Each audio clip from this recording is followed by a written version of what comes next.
Hello everyone. This video is about Dhurandhar 2 and the factual mistakes in the movie. There may be spoilers in this video, hence I recommend you to watch this only if you have watched the movie or if you plan not to watch the movie at all. Let's start with the antagonist role played by Arjun Rampal.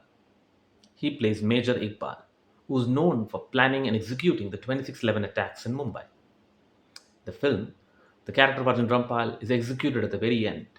In the timeline, it shows us that it's much after the Narendra Modi government has taken charge in 2014, apparently giving a free hand to these special agents. Let's do a fact check on this. Unfortunately for India, till date, Major Iqbal's photograph itself hasn't been available to the public. Nobody knows where he is, who he is, and what he was.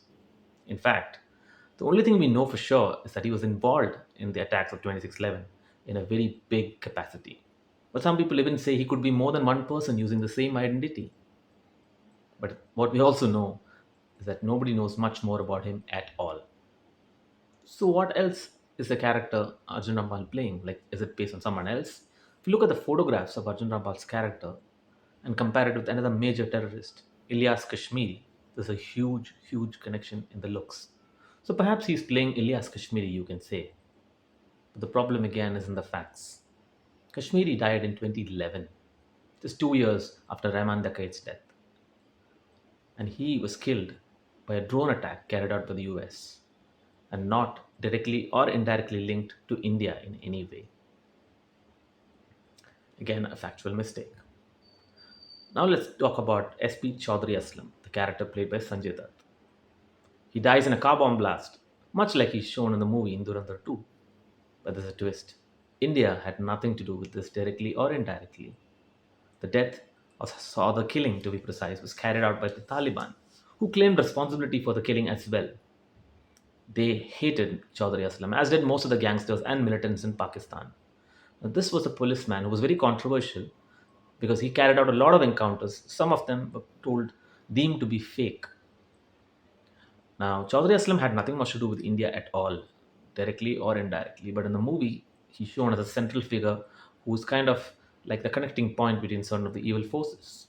So that's another fact check which proves that it is a factual mistake. Now let's talk about Uzair Baloch. Now, in part 2, everyone expected Baloch to play a key role, especially after the death of Rahman Dakhet. In real life, Uzair Baloch took over the whole empire in Leari after Dakhet's death.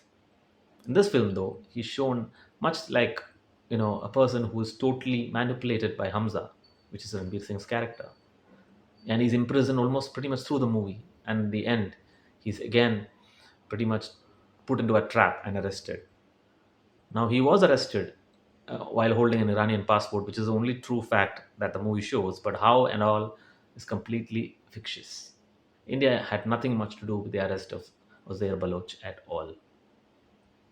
The next one, well, it's about Dawood Ibrahim. In the movie, a character, a senior Indian agent, claims that he had the chance to kill Dawood Ibrahim, but he chose not to because he feels the person should die step by step. And these are the lines that he says in the movie. Until 2023, there were no rumors or no news of the so called poisoning of Dawood. 2023, out of nowhere, there was sudden news that he's ailing, he's bedridden, and he was probably poisoned many years ago. Maybe Aditya Dhar took a leaf out of this news to sketch out this whole episode. But this rumor died very soon actually, because India's agencies itself denied this whole incident of Dawood being ill and seriously bedridden. The movie uses it at a high point, and movie shows this event as a major achievement of the government. That's a big irony and a big factual mistake. I've seen a lot of people even putting out posts saying that we have Dawood under control, this, that. I mean, I wish they did a bit of fact check and had maybe a bit more of an IQ. Anyways, back to the video. The other incident is about the Khanani brother who committed suicide just a few months after the demonetization. People say that India's demonetization forced him to commit suicide. Now, the only fact here is that he had a huge amount of loss due to the demonetization move that Narendra Modi pulled off in late 2016. There are no evidences to suggest that he was killed or that he committed suicide due to India's antics. But the movie shows that as a high point, and the movie also shows Ranveer's character to be actually killing the Kanani brother, the one of the Kanani brothers, Javed Kanani. Again, a classic case of a real incident and a character being manipulated fantastically. There are more of these in the movie, actually, if you look through it.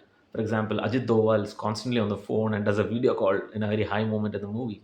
All this is hilarious because Ajit Doval himself has claimed as recently as in January 2026 that he doesn't use mobile phones at all for most communications. In the movie, some of the trivial sequences see him on the phone. If only Aditya Dar had done a bit more of this peak detailing. But we can't blame him in reality because he has a long disclaimer at the start of the movie which says that this movie is pure fiction and just based on real characters and incidents. I would say that was smart of him. So then why did I do this video, you would ask? Well, there are some real incidences, references, and characters in the movie, but it's all used to fictionalize and sensationalize something that is dramatically different from the truth. So I would say watch the movie just as a movie, and you would love it. But you shouldn't be believing the whole movie to be true. A lot of people, unfortunately, think everything in the movie is true, putting out long essays, you know, literally showing themselves to be proud because they think this is true. A lot of it is true, or everything is true. So this video is just for that. And I would love to know your feedback on a lot of these things and any other fact checks that you think I would have missed. Do let me know in the comments. Thank you.